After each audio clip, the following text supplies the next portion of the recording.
Welcome everyone to Vested Interest. This is Shane back again for their stock pick of the day video. It is December 13th. Today we are going to take a look at one out of the technology sector, Microsoft. Let's jump right in.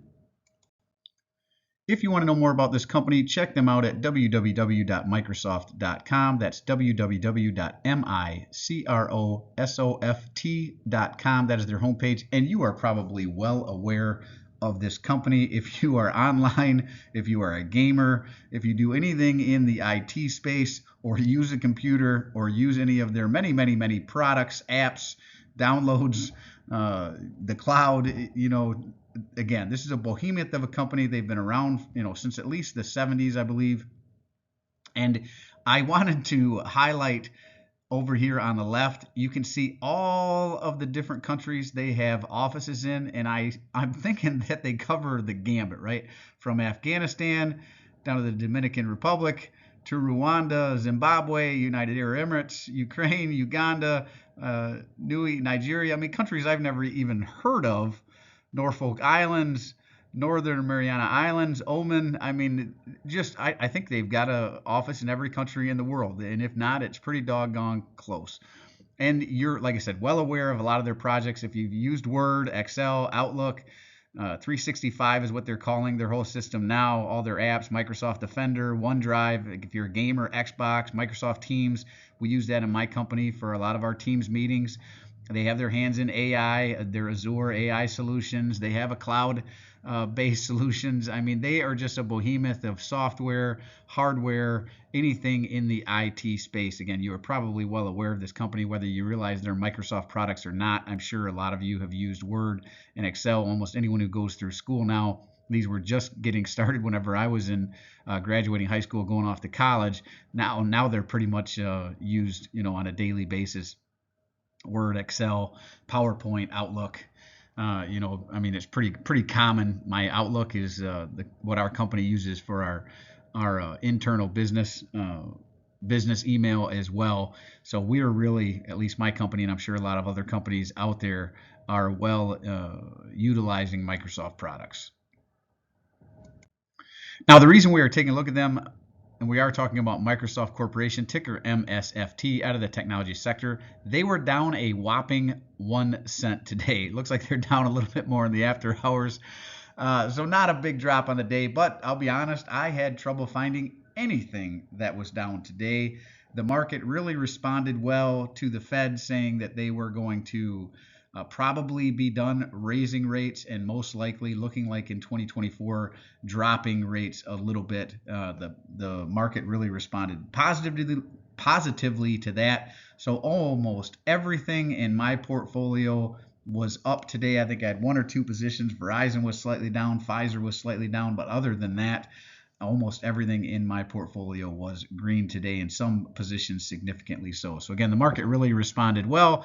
This was one of the few companies that did have a little bit of a downturn. If you were in this one, you lost a whole penny today, but not a big one. And again, looks like they're continuing that downtrend in the after hours a little bit here. We are talking about Microsoft. 52-week range as low as $219.35, as high as $384.30. So kudos to you, that those of you that were buying it back here in the $219 per share range, but it is definitely closer to its 52-week high than its 52-week low right now. Average volume 25.1 billion. Today's was 25.1 million. Today's was 30 million. So for whatever reason, a bit of a sell-off here today.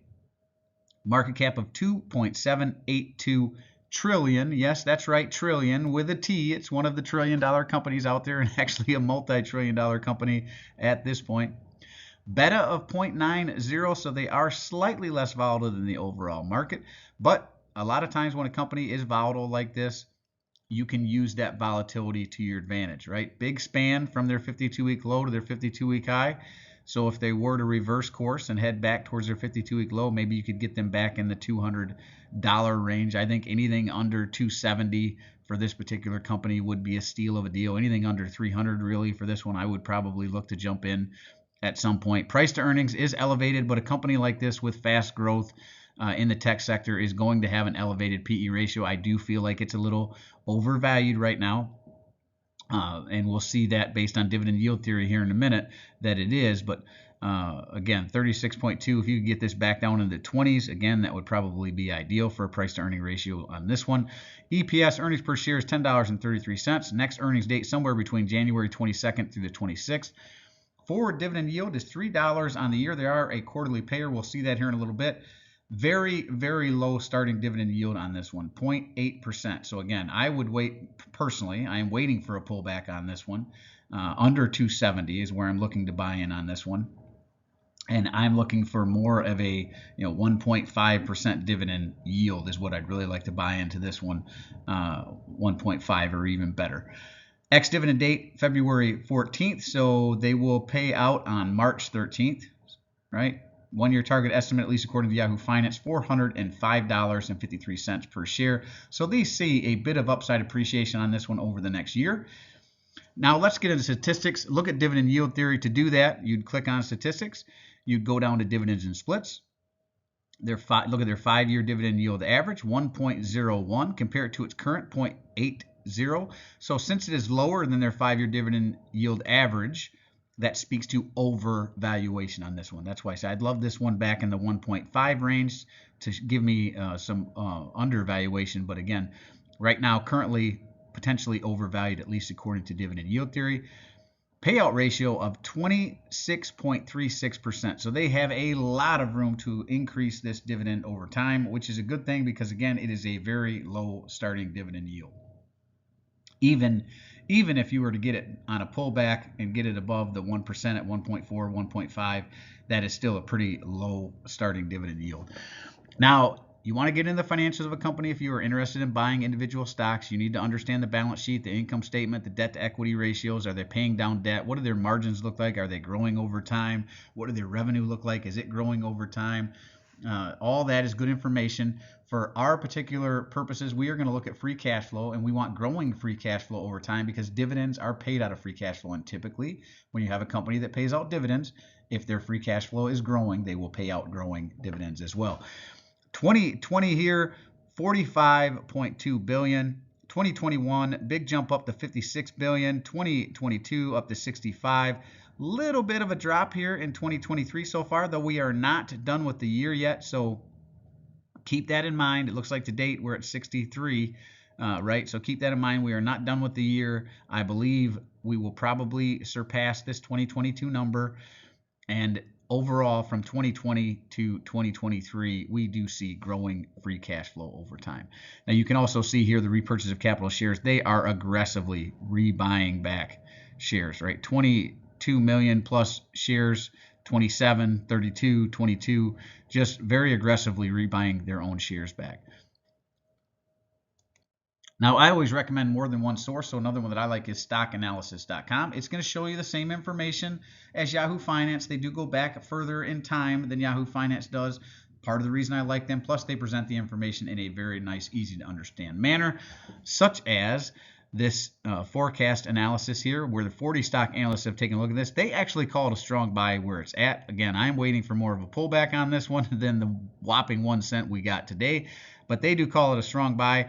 Now, they have a low estimate of $263, and this is really where I'm looking at them. Again, under 270, I'm a buyer of this one. Probably would start nibbling on it under 300. So they do forecast that it may drop back under that 300 range, and if it, again, drops back into this 263, it would probably be what I'd focus on from week to week until it jumped back up over 300. So I'm a buyer under 300 when it drops back under 300. Average estimate of $400.05, which was pretty much in line with what we saw with Yahoo Finance on the previous page, and that would be a 6.86% increase from where it currently sits.